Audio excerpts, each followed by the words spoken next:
The Ice Age is not just about squirrels and their hunting for nuts.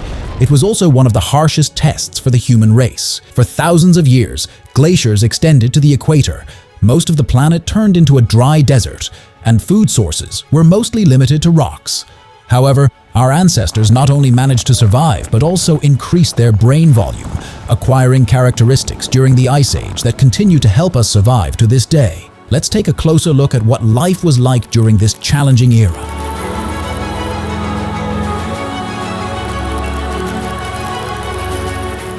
Our traditional hero, Kushim, will assist us in this journey. It's about 16,000 years BC, and our Kushim resides in what is now modern-day France.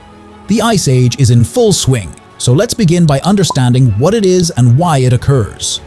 Nowadays, we know that the climate on our planet is variable. However, just 200 years ago, such a notion seemed absurd. In 1837, when Louis Agassiz published the glacier theory, suggesting that periods of global cooling alternate with periods of global warming, he was met with ridicule. For instance, William Thomson Kelvin, the namesake of Kelvin degrees, calculated the Earth's age to be between 20 and 100 million years, based on the belief that the Earth was gradually cooling. The theory that the Earth was cooling systematically held sway in the scientific community. The idea of heat-loving animals' fossils found in the northern hemisphere and evidence of glaciers closer to the equator was considered a conspiracy theory and was dismissed. However, as is often the case, scientific thinking rapidly evolved. We now understand that glacial epochs occur with irregular intervals. Currently, we are in an interglacial epoch, but historically, Earth has experienced cold eras more frequently than warm ones. Secondly, interglacial epochs, like the one we're in now, last only a few tens of thousands of years, while glacial epochs persist for approximately 100,000 years. Thirdly, interglacial epochs are generally shorter than glacial epochs, with a ratio of about 8:2. In short, humanity has been fortunate in terms of climate compared to historical averages. However, our friend Kushim had a much tougher time. He lived at the end of the last glacial epoch, known as the Valdai Glaciation. It began around 100,000 years ago and ended approximately 12,000 years ago. The fact that the first large cities and civilizations emerged around 12,000 years ago is likely not a coincidence, but a result of climate factors. During Kushim's time, permafrost extended to the south of France and even the north of India.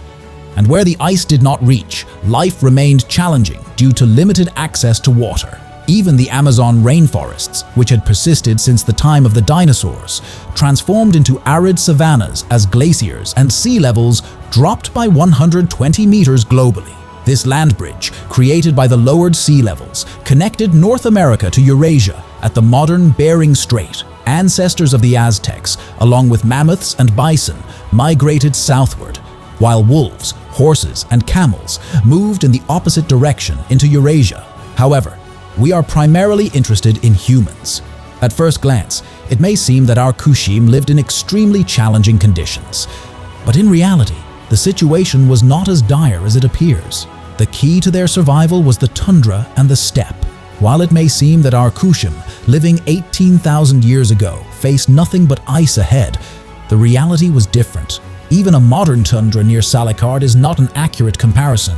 Picture instead an African savanna with slightly different vegetation, but still featuring grassy fields and coniferous trees instead of eucalyptus. The tundra and steppe during the Ice Age were favorable environments because, despite the cold, grass continued to grow even in winter, providing excellent fodder for mammoths, the iconic animals of the era. These mammoths, in turn, served as a primary food source for the most formidable predator of that time, humans. Our Kushim and his contemporaries lived in small tribes, as large settlements were still a distant development, if only because they had more down-to-earth concerns: how to survive, what to eat, and where to sleep.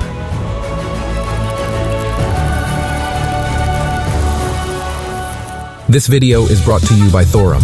Take a look at this rings. They have rings made from 4 billion-year-old Gibeon meteorite and genuine 65 million-year-old T-Rex bone. If you are a fan of Vikings, they have Odin ring, the Norse god of war, the Thor ring, and all of them are crafted by hand. Head the link in the comments and use promo code LIVINGHISTORY to get 20% off a truly unique ring.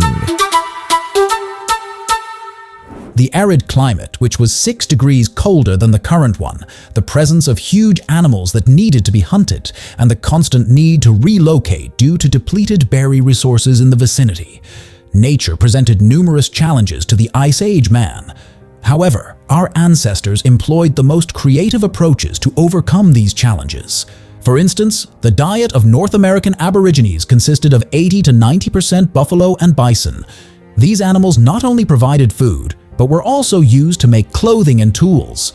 To successfully hunt these massive creatures weighing a ton or more, Aborigines devised ingenious methods.